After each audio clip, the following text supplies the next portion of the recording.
So you open your crypto wallet and you see numbers. Bitcoin, Ethereum, maybe some random coin you don't remember buying. Naturally, you assume your crypto is inside the wallet. That makes sense. It's called a wallet. Wrong. Your crypto does not live in your wallet, not on your phone, not in the app, not even a little bit. Your crypto lives on the blockchain. The wallet is basically just a keychain. Here's the idea. A blockchain is a giant public spreadsheet that lives on thousands of computers at the same time. That spreadsheet says things like, this address owns this much crypto. That's it. No coins flying around, no files being stored. Your wallet doesn't store crypto. It stores private keys.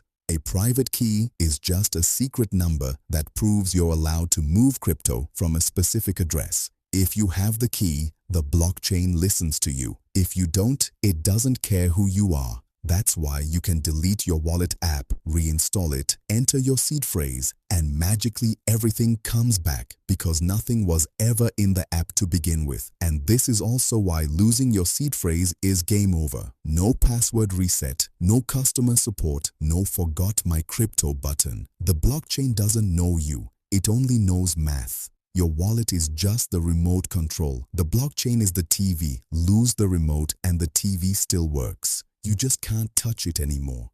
Don't lose your seed phrase. Well, this is the end. Don't forget to subscribe.